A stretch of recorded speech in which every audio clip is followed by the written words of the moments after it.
Olá, mais uma vez aqui estamos com o nosso programa Alinhando os Ponteiros, convidando você a tomar as Escrituras, tomar o livro de Atos dos Apóstolos, o livro histórico do Novo Testamento que nos conta a história da igreja, que nos conta como a igreja começou, como ela cresceu, como ela encheu a terra com a mensagem do Evangelho.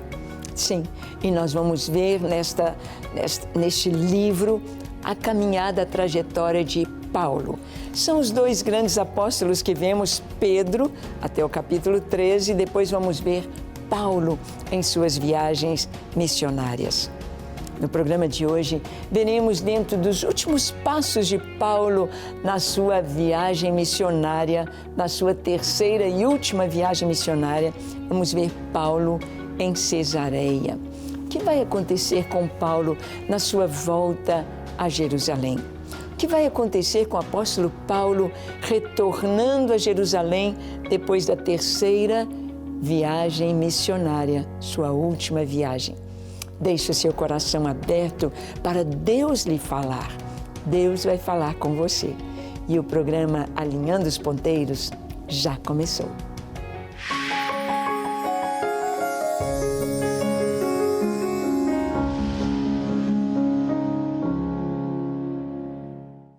Muito bem, nós vamos ver que o apóstolo Paulo, ele está vindo da sua terceira viagem missionária, vindo para Jerusalém.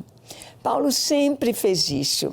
Ele vai com a sua equipe, foi plantando igreja, levando o evangelho, levando a palavra de Deus. Depois ele volta pelo mesmo caminho, consolidando o trabalho feito. Ou seja, fortalecendo os irmãos, abençoando os irmãos, edificando a igreja, verificando se está tudo em ordem. Deve ser assim o nosso trabalho.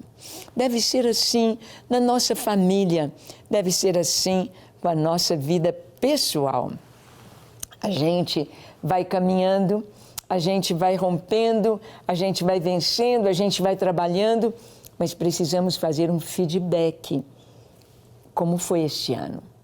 Como foi este ano? Como foi a minha vida? Como foi o dia de hoje? Um feedback da família, um feedback do seu trabalho, um feedback do seu ministério. Como foi?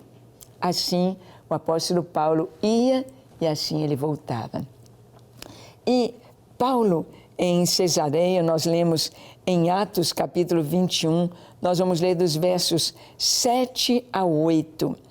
Está escrito assim: quanto a nós, concluindo a viagem de Tiro, chegamos a Ptolemaida, onde saudamos os irmãos, passando um dia com eles. No dia seguinte, partimos e fomos para Cesareia. E entrando na casa de Filipe, o evangelista, que era um dos 7, ficamos com ele. Tinha este 4 filhas donzelas que profetizavam. Bem, Paulo esteve ali na cidade de Tiro, uma cidade comerciante, uma cidade próspera, uma cidade grande na região que é hoje o Líbano. Era uma cidade marítima, uma cidade de onde saíam os mercadores, mercadoria para o mundo inteiro da época, atravessando todo o mar Mediterrâneo, e traziam as novidades do mundo inteiro. Então era uma cidade muito próspera, uma cidade muito movimentada. Nós sabemos que as cidades que têm um forte comércio são muito movimentadas. Você pode ir nas cidades brasileiras aqui de fronteira, onde o comércio é livre. Nós vemos nas fronteiras, lá em Foz do Iguaçu, lá na região norte do Brasil, tantas cidades assim, onde o comércio é forte, muita gente de várias partes do mundo. Assim era Tiro. Paulo se despede dos irmãos. Os irmãos vêm, as famílias até a praia, oram com Paulo. Paulo segue viagem e depois de Tiro, chegam a Ptolemaida, saudando os irmãos e partem para Cesareia. Tiro é um porto mais ao norte, ali no Mar Mediterrâneo, mas ao sul, é o primeiro porto lá do norte, e ao sul é em Cesareia. Era Jope, mas Cesareia, o Herodes fez um porto artificial, ele fez uma coisa tremendamente grande, exuberante ali em Israel, ali na Judéia, para impressionar os romanos. Herodes fez uma cidade toda de mármore, com seus palácios, com o seu porto, algo assim muito tremendo ali em Cesareia. Deu o nome de Cesareia para honrar César, o imperador romano. E ali em Cesareia, o apóstolo Paulo chegou, está em casa, está no meio de seus irmãos, está entre os judeus. Em Cesareia, eles ficam na casa de Filipe, o evangelista. Por que fala Filipe, o evangelista? Porque tem Filipe, o apóstolo, um dos 12 discípulos de Jesus, Filipe. E então aqui, este Filipe não é o apóstolo, mas diz aqui que era um dos 7. Que 7 são esses? Se você se lembra, em Atos capítulo 6, nós vimos que a igreja levanta 7 diáconos, 7 homens cheios do Espírito Santo, 7 homens firmes, fiéis, de bom testemunho, cheios do Espírito para serem os primeiros diáconos. E Filipe foi um desses primeiros diáconos da igreja de Jerusalém. Mas agora ele está aqui em Cesareia. Cesareia é bem pertinho de Jerusalém, mas Cesareia é a capital romana da Judéia, se podemos dizer assim, onde os governadores, como Pilatos, como Herodes, ficavam em Cesareia. Vinham a Jerusalém apenas durante as festas. Festa da Páscoa, festa de Pentecostes, festa de Tabernáculos. Então eles vinham porque a cidade se enchia e também ali em Jerusalém eles queriam trazer a ordem. Ali estava a fortaleza de Antônia, que era uma grande prisão e onde os soldados romanos se reuniam e eram treinados. Cesareia, na casa de Filipe o evangelista, este tinha 4 filhas donzelas, 4 jovens que profetizavam. Ah, que coisa linda! Quando nós vemos um líder da igreja cujos filhos são crentes de verdade. Que lindo para Filipe, atestando o seu compromisso com Deus, a sua vida espiritual, dizendo que as suas filhas eram profetisas. As 4 eram usadas por Deus, meninas de oração, meninas de fé, meninas que criam em Deus, meninas que profetizavam. Não sei como está a sua família, não sei como estão seus filhos, mas é tão lindo quando os nossos filhos andam no caminho do Senhor. E nós vamos ver que Paulo, ali em Cesareia, ele vai ter mais palavras proféticas com relação à sua ida a Jerusalém. Olha o que está escrito em Atos 21, de 10 a 12. Está escrito assim: demorando-se ali alguns dias, desceu da Judéia um profeta chamado Ágabo, e vindo ter conosco, tomando o cinto de Paulo, ligando com ele os próprios pés e mãos, declarou: isto diz o Espírito Santo, assim os judeus em Jerusalém farão ao dono deste cinto e o entregarão nas mãos dos gentios. Quando ouvimos estas palavras, tanto nós como os daquele lugar, rogamos a Paulo que não subisse a Jerusalém. Nós sabemos que Deus, Ele nos fala em profecia. Deus, Ele nos avisa, Ele nos dá sinais, Ele nos fala de maneira clara. Isso está registrado em toda a Escritura. Deus falou com Abraão, o próprio Deus: você vai ter um filho. Você e Sara terão um filho. Daqui a 1 ano eu visitarei vocês e vocês terão um filho da promessa.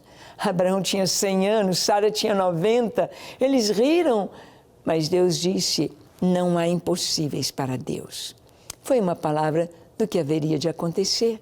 O Senhor disse a Abraão, a sua descendência vai sair deste lugar, vai descer ao Egito, vai ficar durante 400 anos no Egito e na 4ª geração voltará para aqui. Era Deus falando em profecia, dizendo o que ia acontecer. Deus falou para Abraão, eu vim ver como estão Sodoma e Gomorra, porque eu vou destruir estas cidades. E tudo aconteceu conforme a palavra do Senhor. Então, toda a Bíblia, Deus nos diz que Deus há semelhante a mim, que Deus há semelhante ao Senhor, que pode trazer e dizer o que é certo, o que é errado, o que vai acontecer, somente o Senhor. Quem sabe o futuro? Quem pode predizer o futuro, as coisas que hão de acontecer? Somente Deus. Então, Ágabo, um profeta que veio da Judéia, ali em Cesareia, toma o cinto de Paulo, amarra as mãos e os pés e diz, assim farão em Jerusalém ao dono deste cinto. Era Paulo. Os irmãos, Paulo não vai em Jerusalém. Paulo, o Espírito Santo está dizendo que você vai ser preso. Paulo, não vá, não suba para Jerusalém. Mas Paulo confirma sua decisão de ir para Jerusalém. Olha o que está escrito nos versículos 13 e 14 de Atos 21. Então ele respondeu, que fazeis chorando e quebrantando meu coração? Pois estou pronto não só para ser preso, mas até para morrer em Jerusalém pelo nome do Senhor Jesus. Como, porém, o não persuadimos, conformados dissemos, faça-se a vontade do Senhor. Paulo então disse para os irmãos, o que vocês estão choramingando aí? Eu estou pronto não apenas a ser preso, mas até a morrer por Cristo. Ele me mandou voltar, Ele me mandou vir a Jerusalém. Eu não vou desobedecer. Eu sei que o que vai me acontecer serão prisões. Eu sei, mas eu não vou desistir. Eu vou continuar, eu vou estar no centro da vontade de Deus.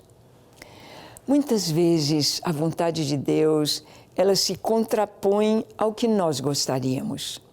Muitas vezes você está orando pelo marido, ou pela esposa, ou pelo filho, ou pelos pais, pela saúde deles, e você não quer que eles morram. E você pede a Deus a cura, mas é importante dizer, faça-se a tua vontade e não a minha. Faça-se a tua vontade. É o que Jesus nos ensinou na oração do Pai Nosso. Seja feita a tua vontade, aqui na terra como é no céu. Seja feita a tua vontade, não a minha. Você está pronto a receber a vontade de Deus, mesmo que ela não seja o que você gostaria? Não é fácil, mas é a melhor coisa, aceitar a vontade de Deus. Os irmãos estavam dizendo, não, Paulo, você não pode ir, Paulo, porque você vai ser preso. Paulo, vamos evitar que isso aconteça. Não vá. Ele disse, por que vocês estão preocupados comigo? Eu irei cumprir. Eu irei fazer a vontade de Deus. Jesus, quando ele falou para os discípulos que ele estava pronto para cumprir o propósito para o qual ele veio. Quando Jesus disse que ele iria ser crucificado, seria preso, açoitado, zombado, torturado, crucificado e morto. Jesus estava dizendo qual o fim para o qual ele veio. E Pedro então disse, não, Senhor, De maneira nenhuma isso vai acontecer contigo. Pedro estava querendo trazer uma palavra para consolar Jesus, para lhe dar uma esperança, mas era uma palavra do inimigo. Não, Jesus, de maneira nenhuma isso te sucederá. E Jesus disse: arreda de mim, Satanás, porque não cogitas das coisas de Deus, e sim das dos homens.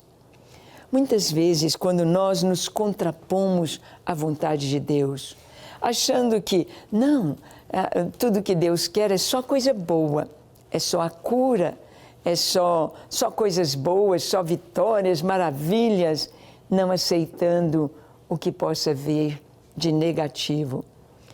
Porque até mesmo naquilo que parece negativo para nós, há um propósito. Há um propósito de Deus. O apóstolo Paulo, ele sempre quis ir até Roma. É claro que ele queria ir a Roma numa viagem missionária. É claro que Paulo queria ir a Roma para levar o evangelho para os irmãos, para os romanos. É claro que ele não pensava ir a Roma para morrer, ir a Roma para ser torturado, ir a Roma para ficar naquela prisão marmetina, um lugar tão terrível, de tanto sofrimento. Paulo não pensava assim, mas como ele foi dirigido pelo Senhor assim, como a vontade de Deus era essa, Deus o capacitou. Deus lhe deu força, graça e perseverança. Eu e você precisamos muito de perseverança. Nós precisamos perseverar na vontade de Deus. Mesmo que as pessoas digam, não, deixa disso, não é assim, não faz essa viagem, não faça isso. Não, quando nós temos a convicção da vontade de Deus, quando temos a direção do Espírito Santo, não há melhor lugar para estar do que no centro da vontade de Deus. Em Deus é maravilhoso. Nós vamos ver que Paulo, ele vai para Jerusalém e ele foi com a sua equipe, ele foi com os seus companheiros de viagem. Olha o que está escrito em Atos 21, de 15 a 16. Diz assim: passados aqueles dias, tendo feito os preparativos, subimos para Jerusalém. E alguns dos discípulos também vieram de Cesareia conosco, trazendo consigo Naasson, natural de Chipre, velho discípulo, com quem nos deveríamos hospedar. Bem, Paulo está planejando a viagem, Paulo está levando a equipe, apesar de saber que vai ser uma viagem decisiva e que lhe esperam prisões e açoites. É tão importante que nós, mesmo sabendo que vamos atravessar momentos difíceis, estejamos firmes, estejamos firmados no Senhor. Paulo sabia que seria preso. E ser preso por Roma significa muita coisa. Significava sofrimento, mas significava também oportunidade de pregar o Evangelho. Significava oportunidade de testemunhar. Quando Paulo recebeu o batismo com o Espírito Santo lá em Damasco, o Espírito Santo falou com Ananias, que não queria batizá-lo, que não estava com medo de Paulo, não queria estar nesse negócio na vida de Paulo, não queria se intrometer com aquele que era um perseguidor do Evangelho. Deus disse para Ananias: eu lhe mostrarei o quanto deve padecer pelo meu nome. Paulo foi um perseguidor do Evangelho e agora ele estaria padecendo perseguições por amor ao Evangelho. Jesus disse: eu vou mostrar para ele quanto deve padecer pelo meu nome. Paulo passou por tanta coisa ele nos diz isso, ele nos dá um relatório, um feedback da sua vida na segunda carta aos Coríntios, mostrando como que ele esteve em perigos, em viagens, em açoites, em prisões, em tantas coisas na vida dele. Ele mostrou que ele permaneceu fiel. Ele permaneceu no Senhor em perseverança. É tão importante que nós possamos perseverar na fé. As lutas vêm, enfermidades vêm, desafios vêm, batalhas vêm. Esses dias, conversando com um jovem pastor, ele contando como que Deus o preparou para um momento de muita luta. E quando ele começou a contar as lutas, eu falei, meu Deus, quanta luta, quanta luta. O apóstolo Paulo diz, perigos por fora, temores por dentro. As nossas lutas são por fora, perseguições e temores por dentro. Quanta tentação na nossa mente, no nosso coração. Desista, chega, pare, mude. Não continue, não. Pare de orar, pare de ir à igreja, pare de ser bobo como crente e vai para o mundo e faz isso e faz aquilo. Mas a perseverança. Jesus disse, eu sou a videira verdadeira. Meu Pai é o agricultor. Todo ramo que estando em mim der fruto, Ele vai limpar, Ele vai podar, para que dê mais fruto ainda. Mas toda vara em mim que não dá fruto é cortada e lançada no fogo. Ou seja, a perseverança, ela vai trazer para nós frutos, porque nos mantém recebendo a seiva de Deus, nos mantém recebendo a vida de Deus. Não importam os sofrimentos ou o que passemos aqui na terra. Não importa o caminho que trilhamos. Importa o caminho para o qual olhamos, o futuro para o qual estamos caminhando. Importa, como diz o escritor da carta aos Hebreus, olhar firmemente para quem?